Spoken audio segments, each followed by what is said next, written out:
तो इस वीडियो में हम एक्सप्लेन करने वाले एक एच मानवा को जिसका नाम है सीक्रेट क्लास। ठीक है, तो चैप्टर की शुरुआत में हमें एक सुबह का सीन दिखाया जाता है जिसमें चिड़िया विड़िया बोल रही होती है आराम से और एक लोंडा सो रहा होता है जिसको बाहर से एक औरत आवाज लगाती है कि अरे जल्दी आ जाओ, लंच तैयार हो गया है। ये लोंडा उठता है कि हाँ हाँ ठीक है आ रहा हूँ। ये इसका नाम होता है डियाओ और ये 20 साल का होता है। ठीक है, और उसके बाद ये इसकी जो बाहर से वो औरत आवाज लगा रही होती है वो असल में इसकी आंट होती है और वो बोलती है कि जल्दी आ जाओ वरना मैं फिनिश कर दूंगी लंच। तो ये बोलता है पैंट पहनते पहनते आ रहा हूँ और फिर में फास्ट का सीन दिखाया जाता है जिसमें कि ये बोल रहा होता है कि ये उस समय की बात है 7 साल पहले की, जब मेरे पिता और मेरी माँ दोनों एक कार एक्सीडेंट में मर गए थे और मैं रो रहा था। तभी पीछे से मेरे अंकल आते हैं और मुझे अपनी फैमिली का एक हिस्सा बनाते हैं और मुझे उनकी वाइफ और उनकी दोनों बेटियों से मिलाते हैं कि इनसे मिलो और उनसे हेलो कहो। और उसी वक्त से मैं इस घर में हूँ। ठीक है, ये सब दिखाया जाता है और बाद में हमें दिखाया जाता है कि एक लड़की को जो कि इस घर की बड़ी बेटी होती है जिसका नाम होता है चा मियाँ। हम इसको चा मियाँ नहीं बोलेंगे, बस मियाँ ही बोलेंगे, जो कि 23 ईयर्स ओल्ड होती है। वो डियाओ बोलता है कि ये मुझे अच्छे से रखती है, मेरी केयर करती है और मुझे ये पसंद भी है। ये मेरी बड़ी वाली बहन है जो कि मेरा ध्यान बहुत अच्छे से रखती है। यहाँ तक हमें दिखाया जाता है। मियाँ और डियाहो दोनों एक साथ नीचे आते हैं और अपनी आंट को बोलता है कि आंट गुड मॉर्निंग। उसका अंकल बोलता है कि आओ यहाँ पे और खाना खा लो, जिसका नाम होता है चा योंगू। डियाहो बोलता है कि मैं बहुत खुश नसीब हूँ जो मैं यहाँ पे आया हूँ। ये मेरे अंकल है और मेरे फादर के पार्टनर भी है जिन्होंने मुझे यहाँ पे रखा और मैं इस चीज़ से बहुत खुश नसीब हूँ कि मैं यहाँ पे। और मेरी आंट है जिनका नाम है जोंग युआ, जिसे हम जून आंट जून बुलाएंगे। ठीक है, मियाँ बोलती है कि माँ मैं तुम्हारी मदद करती हूँ। ठीक है, और उसके बाद आंट बोलती है कि जाओ ऊपर जाओ और ऊपर जाके सुहा को उठा के ले आओ।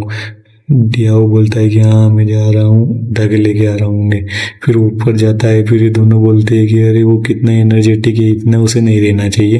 उसके बाद वो ऊपर जाता है, सुहा के कमरे में जाता है और डोर ओपन करता है और बोलता है कि एक लास्ट था जिसे कि मैं आपसे मिलाना भूल गया था, जो कि इस घर में सबसे छोटी है, तो उसका नाम है सुहा। तो वो अंदर जाता है कि हे बहन, आंटी तुम्हें बुला रही है लंच करने के लिए। तो वो बोलती है कि मुझे नहीं खाना। वो बोलता है क्या?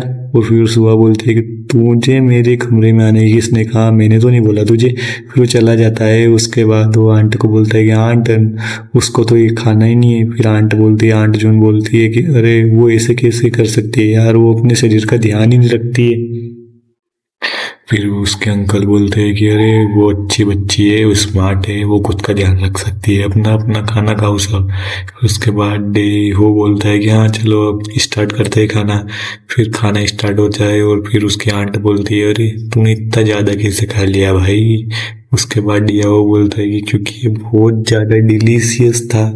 फिर उसके बाद वो स्कूल ग्राउंड में जाता है खेलने उसके दोस्त के साथ जिसका नाम होता है बोंग। बोंग बोलता है देखो क्या मैं तुमसे एक बात पूछूं। फिर उसके बाद वो उसके कान के पास आता है, बोलता है क्या तुमने अंडरवेयर देखी है? फिर उसके बाद वो देहू बोलता है कि अरे क्या बोल रहा है तू? फिर उसके बाद वो बोलता है बोंग कि अरे हाँ तेरे पास तो सिस्टर है ना, तुमने देखी है क्या? उसके बाद डेहू बोलता है कि अरे मैं ऐसे काम नहीं करता और मैंने देखी नहीं है। फिर उसके बाद बोंग बोलता है कि चलो मेरे पास तुम्हारे लिए एक चीज़ है। फिर अपनी जेब में हाथ बांटता है, बोला टड़ा ये देखो मैं तुम्हारे लिए लाया हूँ। फिर उसके बाद डेहू बोलता है अबे ये क्या है भाई और किसका है ये? और वो बोंग बोलता है कि ये मेरी सिस्टर का है और ये मैं तुम्हारे लिए लाया हूँ, लो इसे पकड़ो। और भाई डेहू बोलता है अरे ये तू मुझे क्यों दे रहा है भाई?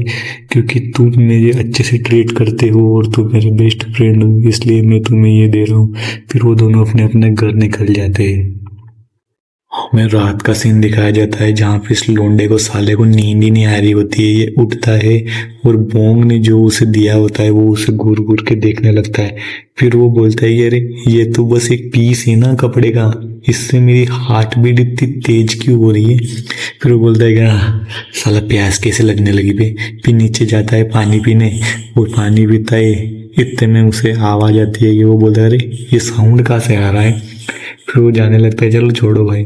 फिर वो देखता है कि ये तो है अपनी आंट के कमरे से आ रहा है। उसे लगता है कि आंट को कुछ तकलीफ है, फिर से कोई पेन हो रहा है, इससे ये साउंड आ रहा है। तो वो क्या करता है कि आंट के कमरे की तरफ देखता है। वो देखता है कि आंट का कमरा तो खुला हुआ है। फिर उसके बाद वो ना उस कमरे के नीचे झुक के भाई वहाँ अब जो डोर होता है वहां से उनको देखने लगता है। और वो देखता है क्या है, वो देखता है ये, हाँ भाई उनका शो चल रहा होता है और ये बीच में टांग अड़ाने आ जाता है। फिर वो देखता है कि अरे हक्का बक्का हो जाता है भाई वो देख के। और वो कहता है कि अरे ये अंकल और आंट दोनों क्या कर रहे हैं, और अंकल का हाथ ये कहाँ पे है आंट के।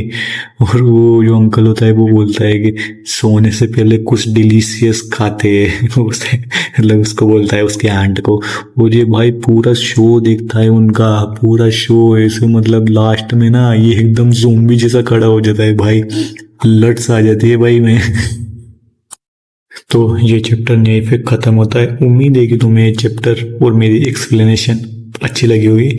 और अगर तुम्हें नेक्स्ट चैप्टर चाहिए तो कमेंट कर दो डन वाला कि हाँ भाई नेक्स्ट चैप्टर चाहिए।